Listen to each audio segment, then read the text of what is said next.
The Western world is in dire need of chemotherapy, for it has a cancer known as individualism.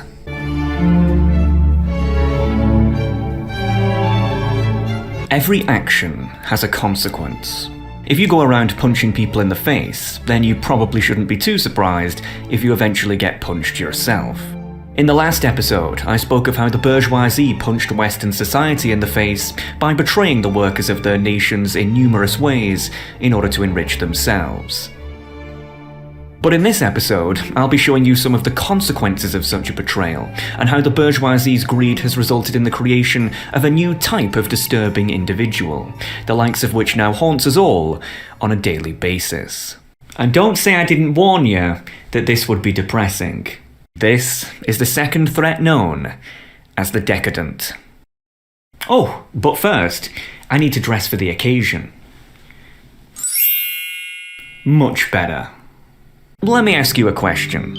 What is the difference between a monkey and a human? On the surface, not much actually.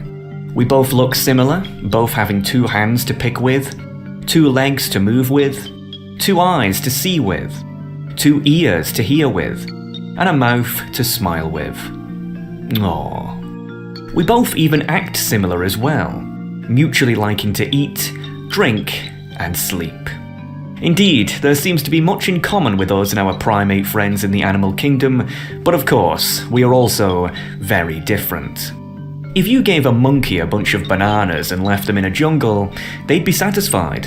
But if you did the same to a human, we most certainly wouldn't be.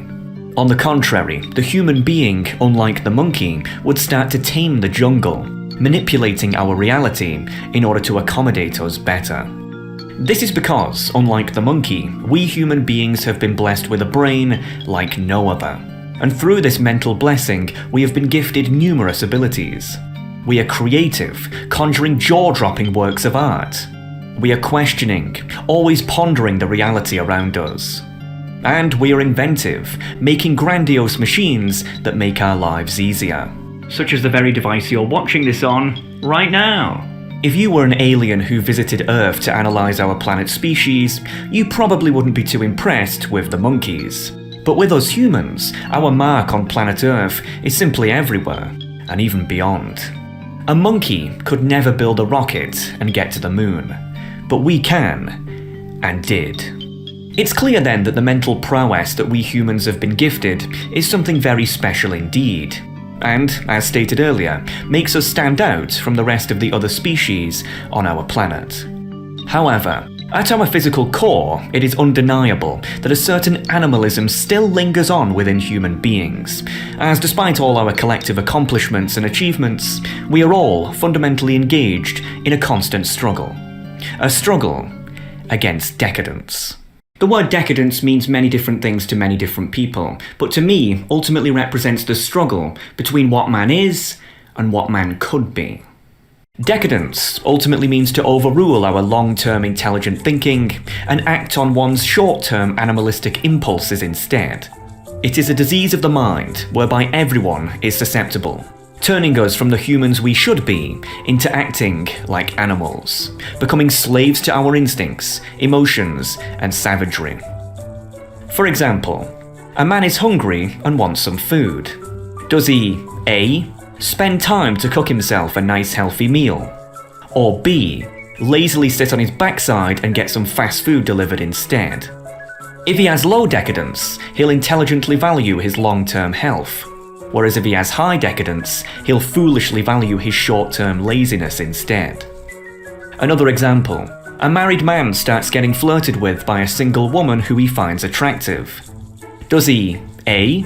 reject the woman and stay loyal to his wife? Or B.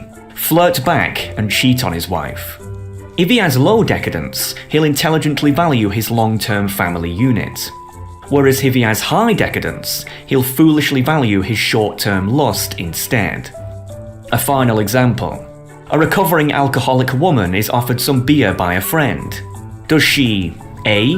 reject the offer to maintain her progress? Or B. let her hair down and embrace the poison? If she has low decadence, she'll intelligently value her long-term recovery. Whereas if she has high decadence, she'll foolishly value her short-term cravings instead. In all three of these examples, the people with low decadence would go on to make decisions that, in the short term, go against their natural impulses, but in the long term would intelligently prove to be the right move. The hungry man would have a healthy meal, positively affecting his health. The married man would stay loyal to his wife, keeping his family unit together. And the alcoholic woman would continue her recovery until she's fully cured. But meanwhile, the people with high decadence all went on to make decisions that, in the short term, aligned with their natural impulses, but in the long term would only go on to hurt them. The hungry man would eat junk, negatively affecting his health. The married man would cheat on his wife, putting his entire family unit at risk. And the alcoholic woman would drink the beer, spiraling back into alcoholism. Proving the mantra of wisdom that just because you can, probably doesn't mean you should. It should be noted, however, that decadence is not a binary yes or no, a 0 or 1, an off or on. It is a spectrum, whereby everyone, to an extent, is likely at least somewhat decadent in some regard. Because as stated earlier, we are all, as human beings, constantly undergoing a struggle of man versus animal. What classifies someone as an actual outright decadent, however, is whether they have engaged in so much negative behaviour that it has become so normalised in their psyche that it is now almost impossible for them to act otherwise. Which brings us back to today. As stated in the last episode, the consequences of globalisation was absolutely devastating for those affected, as the loss of such resource gathering and manufacturing jobs, many of which were held for generations within certain families, was incredibly sudden and crippling. The victims of globalisation were affected in two main ways, the first being the more obvious one of financially. It somewhat goes without saying that being made suddenly redundant obviously has negative material implications. No longer being able to afford not just luxury products or services, but even the bare bones basics. And secondly, psychologically. As jobs, contrary to popular belief, are more than just a means of getting money. As for a lot of people, it also gives them a purpose, especially for men. And the loss of such purpose would go on to permeate a feeling of uselessness and failure amongst those affected, a feeling that would often not be remedied. In response to such a large swath of people suddenly being made financially and psychologically vulnerable, the bourgeoisie would be forced to agree to implement welfare schemes in order to keep societal peace. Thus, such redundant people, rather than being retrained for alternative employment, would instead be lazily given scraps of cash to stay alive. Then, they would be left to their own devices, only to be completely and utterly starved of opportunities for improvement.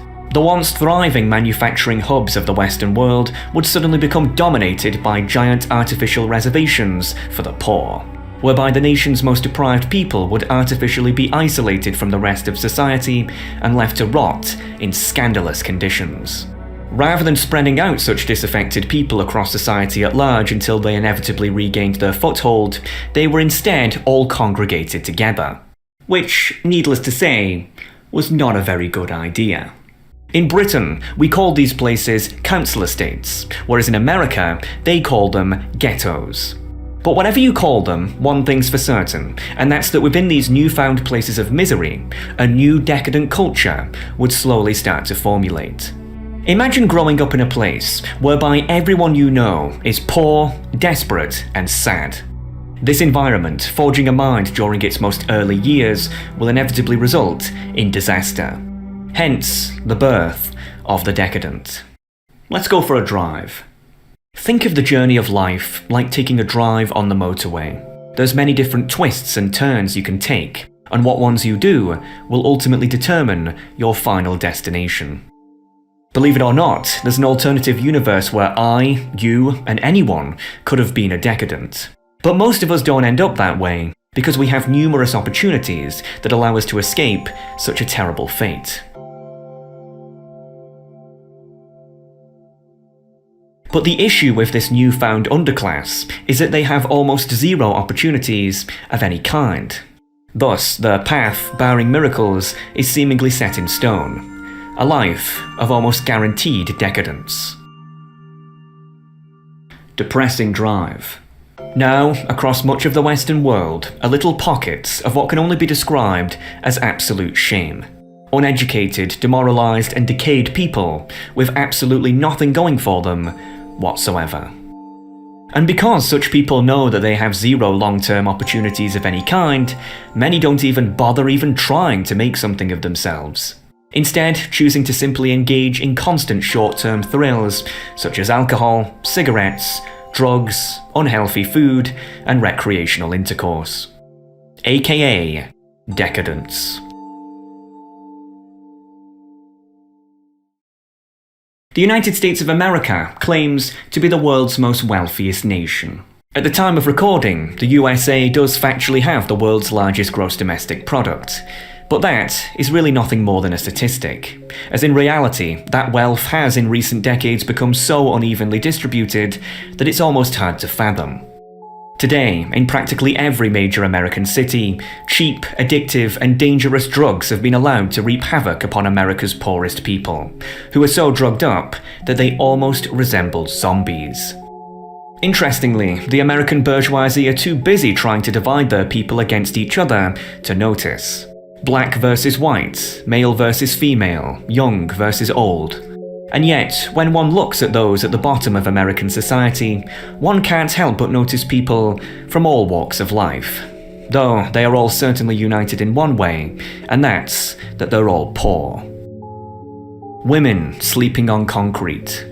Sleeping alone in the streets. What if this was your daughter?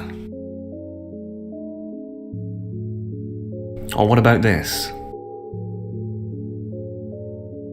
Every single American watching this should ask themselves, did your ancestors emigrate across oceans, fight in many bloody wars, and work to build your nation, only for it to become a place whereby your countrymen are left to wander around, coked up in the streets? No. This is an embarrassing vista for the so-called wealthiest country on earth, and an absolute disgrace upon the American people. Not that Britain is doing much better either. According to the Office of National Statistics, in 1971, less than 10% of live births in England and Wales were performed by unmarried parents. But 50 years later in 2021, and this number had increased by more than 5 times to over 50% of the entire population.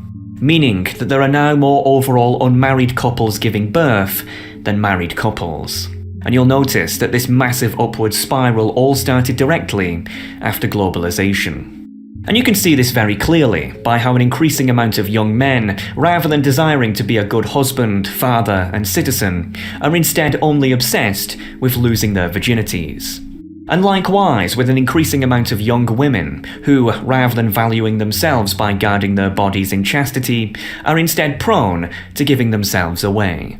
Over the course of just a handful of generations, this newfound decadent culture within such neglected environments has resulted in a status quo within such places, whereby hardly anyone has a father, and single motherhood is rife. And because of such a lack of parental oversight, terrible crimes such as rape are sadly all too common against the youth who grow up in such environments. As showcased in towns such as Rotherham in England, whereby gangs of child molesters were allowed to run rampant for years, with very little justice being served due to the victims being poor. An absolute disgrace. Sadly, this trend is also seen when we look at the rate of deaths relating to alcohol, whereby one can't help but notice that it's the places that were the most affected by globalization, such as the north of England, that by far have the most deaths. And likewise, when it comes to deaths by drugs as well. Unfortunately, though living in such environments increases the chance of becoming a victim, it also increases the chances of becoming a victimizer. As many people who grow up in such environments, specifically young men, are often prone to forming gangs, who go on to sadistically terrorize their local communities, and sometimes beyond, by dominating innocence as a showcase of directionless strength. It's no secret that the crime rate amongst Western youths has gone absolutely through the roof in recent years, whether it be gun violence, knife crime, or even just bare-bones brawling. The kinds of terrible feral acts that many young people do to each other today would have been completely unthinkable just a few decades ago. In my little corner of England, you genuinely cannot step outside for longer than 5 minutes without experiencing something akin to the following encounter. Oi. Oi, you. Me? Yeah, you. What do you think you're looking at? Oh, I'm just waiting for the buzz. You think you're hard, do you? Eh? Sorry? Listen, mate. Right, listen here. If you look at me like that again, I swear on me mum, I will send you packing to Kingdom Come! Do you understand me? What? Oversized baggy tracksuit? Check. An obsession with shoe brands? Check. Splurging graffiti absolutely everywhere? Check. Probably owns one of these things? Check. Always aimlessly hanging outside of a McDonald's at 2 o'clock in the morning for no reason whatsoever? Check. Ladies and gentlemen, the average aggressive decadent. You think you're hard, do you? Huh? You think you're hard? But as easy as it is to look down on the decadents and mock them for their poor behaviour, when I see such people, I truly see nothing more than a tragedy. As these people, in another time, under different circumstances, could have been someone positive. Unfortunately, as stated last episode, the left-wing movements who were made to prevent this scenario from happening in the first place were successfully taken over by the bourgeoisie, who are now much too concerned with putting a rainbow flag on every street corner instead. In fact, on the contrary, the bourgeoisie of such nations actually started to take advantage of such a situation by trying to make a business out of it. In the UK, this would take place in the form of mockery. Shows, such as the Jeremy Kyle Show, would seemingly artificially seek out Britain's poorest and most questionable individuals, known as chavs, or council-housed and violent, whereby they'd then be publicly humiliated by airing their dirty laundry on national TV, essentially making an industry of entertainment from desperate people's misery. Not gonna lie though, it was a pretty damn good show. But that's nothing compared to what happened in the United States, where, while they of course had similar such shows, they would take it even one step further, actually glamorizing decadence via the use of movies, video games, and especially music, inspiring future generations of poor, young, and angry people, rather than ascending out of such terrible lifestyles, to instead embrace them. Go back and look at the lyrics from tunes of the past, and you'll find that it was mostly very positive, romantic, and quaint. A far stretch from today, whereby they're typically negative, hateful, and yes, decadent, with rap music being by far the most intentionally subverted genre. Whereas people used to look up to somewhat respectable figures, such as spiritual icons, historical figures, and revered statesmen, now they idolize artificial celebrities who intentionally promote careless lifestyles. Today, the men and women who act decently and treat others respectfully are seen as foolish, whereas those who selfishly act in their own interests and manipulate others for their own gain are seen as legendary. A complete and utter cultural inversion, the likes of which has never been seen in human history. The celebration, not of long-term intelligent planning, but short-term selfish indulgence, aka decadence. Now let me make this very clear. If you're watching this rolling your eyes thinking that I'm just stating the obvious about the fact that some people are poor and deprived, so let's get out the tissue box, then you've completely missed the point. As throughout history, there has always been people who are down on their luck, as, by definition, in order for there to be winners, there must also be losers. But the issue with these newfound decadents is that their lack of economic opportunities and subsequent decadent culture was not naturally conjured, but was artificially created. It's not as if the creation of the decadent was intentional, mind, part of some top-secret classified master plan. No, merely the result of an individualistic bourgeoisie who simply didn't care enough about their collective society. But now that they do exist, such a corrupt status quo is almost certainly being fostered intentionally. And rather than fix the terrible conditions that the bourgeoisie themselves have created, they have instead chosen to enrich themselves off the suffering of their victims even further, by making such a lifestyle seem celebratory and even desirable. The 10 reasons why drinking beer is good for your health. Really? If you want to know the attitude of at least one member of the Western bourgeoisie on decadence, then you need only look at ex-British Prime Minister Boris Johnson, who wrote in the Telegraph newspaper back in 2005, "The bottom 1/5 of British citizens supplies us with the chavs, the losers, the burglars, the drug addicts, and the 70,000 people who are lost in our prisons, learning nothing except how to become more effective criminals."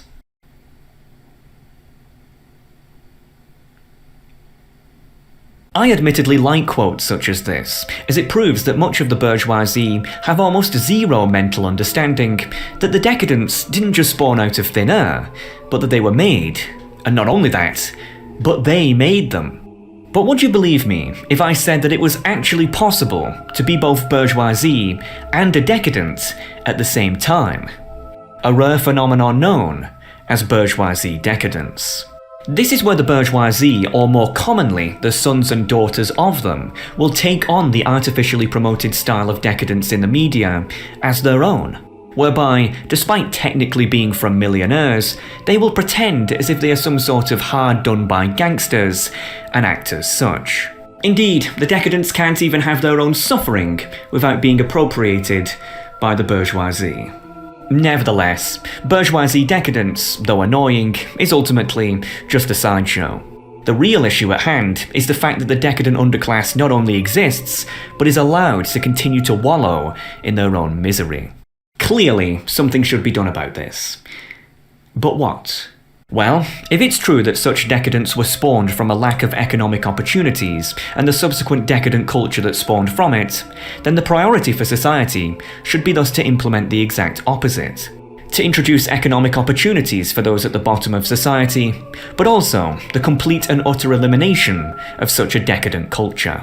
To briefly list some techniques that could be done. A mass demolition project of ghettos, preventing decadent culture from being able to form en masse. The abolition of private education, forcing the bourgeoisie to invest in the public sector. The promotion of positive media, taking the place of intentionally negative influences. Professional rehabilitation, training those who committed forgivable crimes with a profession to get them back into society. The return of the death penalty, given to those who commit unforgivable crimes against humanity in order to send a clear message of order. And active measures, taking steps to prevent crimes from happening in the first place by having militarized police patrols in high crime areas. Now, going in depth on each one of these techniques really requires a production in of itself, but if there's one thing I want you to take away from this production, it's this. Of course, decadence, being an eternal struggle of man versus animal, will never truly go extinct. After all, Earth is not heaven, and never will be. But we in the Western world must really stop pretending that the intentional creation of decadence in our society isn't a big deal. It is. For there has never in the entirety of human history been such a disloyal group of leaders than our bourgeoisie, who have allowed their own citizens to devolve into such a decayed state. Western society at large must start to begin the transformation of such people from their current decayed state into upstanding citizens immediately. Because, fueled by innovations such as AI, as wealth continues to consolidate in the hands of a few, we can only expect decadence to absolutely skyrocket as more and more people begin to get in a financial pinch. And at such a point, if left unchecked, decadence won't just affect the bottom rungs of society, but everyone except the bourgeoisie. Whereby then, the state of the world as we know it would be beyond dire.